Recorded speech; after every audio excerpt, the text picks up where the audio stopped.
वक्रतुंड महाकाय सूर्यकोटि समप्रभ निर्विघ्नं कुरु मे देव सर्वकार्येषु सर्वदा. ते हो, आज आपण मनाचे श्लोक क्रमांक 119 पाहणार आहोत. अजामेळ पापी तया अंत आला, पाळूपणे तो जनी मुक्त केला. अनाथासी आधार हा चक्रपाणी, पेक्षी कदा देव भक्ताभिमानी. जय जय रघुवीर समर्थ. या श्लोकामध्ये समर्थांनी अजामेळ नावाच्या एक अत्यंत पापी माणसाची कथा सांगून, म्हणजे त्याचं उदाहरण देऊन, म्हणजे भगवंत आपल्याला कसा उद्धार करतो यामध्ये सांगितलं आहे. हा अजामेळ कोण होता आणि त्याला भगवंतानी कसं सहाय्य केलं, कशी मुक्ती दिली, हे आपण एका कथेच्या माध्यमातून पाहूया. अजामेळ हा एक ब्राह्मण होता. तो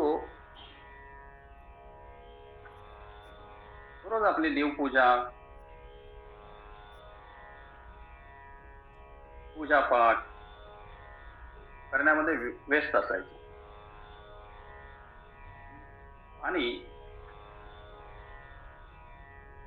तो अत्यंत सदाचारी, विद्वान, देवाच्या पूजेत रमणारा असा धार्मिक होता. एकदा तो वनातून वडिलांसाठी पूजा साहित्य, फुले गोळा करून परत येत होता. त्याला त्या वाटेमध्ये एक मद्यपी वेश्या स्त्री दिसली आणि तो त्या वेश्येच्या प्रेमामध्ये पडला. तिच्या प्रभावामुळे तो आचार विचार सोडून भ्रष्ट झाला होता. त्याने त्या स्त्रीचे संबंध ठेवले आणि आपले ब्राह्मण धर्म सोडून, सर्व आचार विचार सोडून तो वाईट मार्गाला लागेल. आपल्या कुटुंबाचा देखील त्याने त्याग केला होता आणि आपल्या कुटुंबाचा त्याग करून तो त्या स्त्री सोबत राहू लागला आणि आपले उदरनिर्वाह करण्यासाठी, पोट भरण्यासाठी तो चोरी करायचा, जुगार, लबाडी, हिंसा करून पापकर्म करू लागला. त्याला त्या स्त्रीपासून अनेक पुत्र झाले. अजामेळ जरी पापी बनला तर त्याला सर्वात लहान जो मुलगा होता त्याचं त्यांनी नाव प्रेमाने नारायण असं ठेवलं. तो सतत नारायणाचा घोष करायचा, त्याला तो बोलवायचा, म्हणजे अजाणतेपणे भगवंताचं नाव त्याच्या मुखामध्ये यायचं. हे नारायणी, हे नारायण खा, हे नारायण बस. आणि त्याचा त्या नारायणावरती खूप प्रेम होतं. मुलाभोवती आपले आयुष्य जगू लागला. त्याला पाप पुण्याची कोणतीही जाणीव उरली नाही.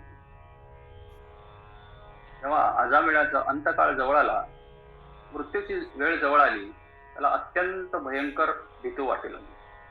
समोर यमदूत दिसायला लागले. यमदूत पाहून तो घाबरून गेला. यमदूत अतिशय क्रूर दिसत होते. त्याला पाहून अजामेळ प्रचंड घाबरला आणि शेवटी नारायण नारायण नारायण, मला यातून सोडव नारायण. नारायण मुलाचे नाव.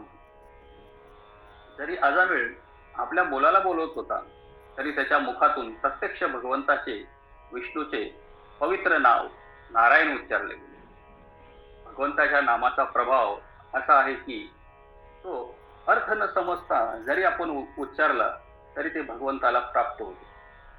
त्यांना तिथे चमत्कार करणारे दिव्य स्वरूप धारण केलेले विष्णूचे दूत आलं आणि विष्णुदत्ताने यमदूतांना अजामिळाला नेण्यापासून रोखले. यमदूतांनी सांगितले की याने आयुष्यभर पाप केले आहे महाराज, त्यामुळे हा तर नरकाचा अधिकारी आहे, याला घेऊन जावं लागेल आणि याला नरकात घातलं पाहिजे. त्यावर विष्णुदत्तांनी उत्तर दिले की याने मरणासमयी सर्व पापाचा नाश करणारे नारायण हे नाव उच्चारले आहे. हे नाम साधे नाव नाही, हे दिव्य नाम आहे.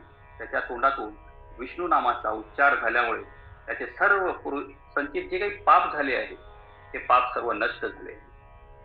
विष्णुदत्ताचे बोलणे ऐकून अजामिळाच्या मनातील अज्ञानाचा अंगार दूर झाला. त्याला आपल्या आयुष्यातील पापाची तीव्र लाज वाटू लागली.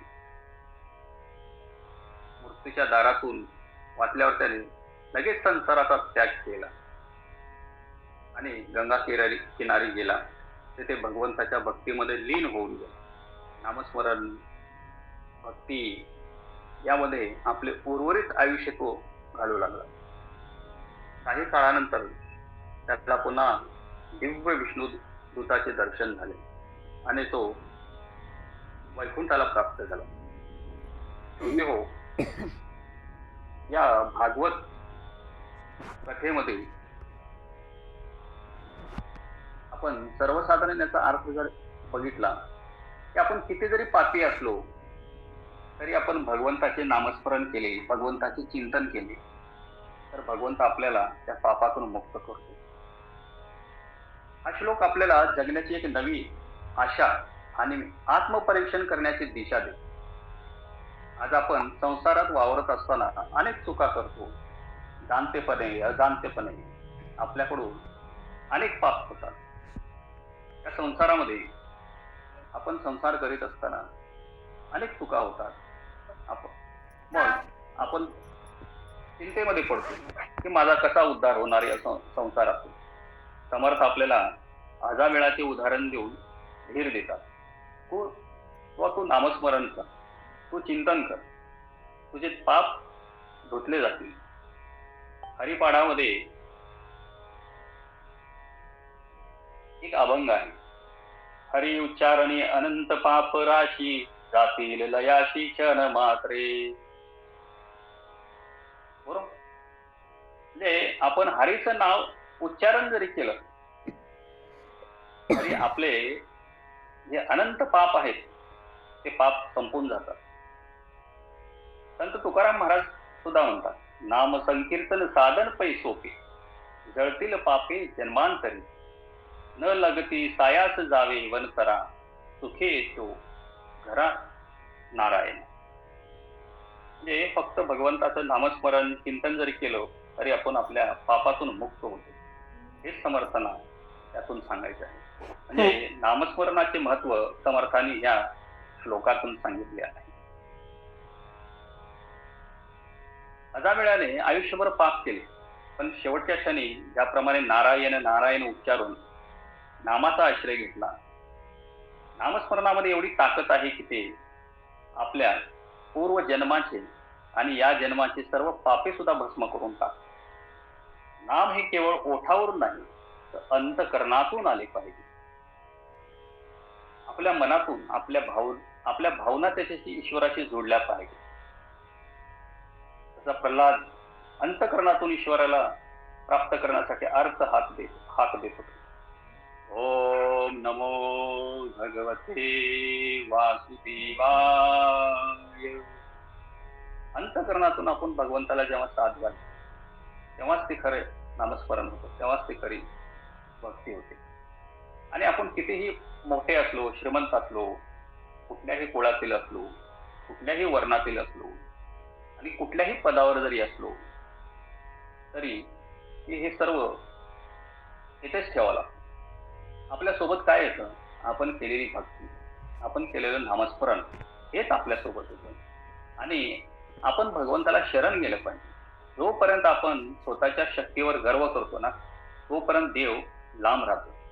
पण जेव्हा आपण मी अनाथ आहे, भगवंता तूच माझा बाप आहे, देवा तूच माझा आधार आहे, या भावनेने भगवंताला शरण जातो तेव्हाच हा चक्रपाणी पांडुरंग विठ्ठल भगवंत राम कृष्ण हेच आपल्याला या संसारातून काढतात.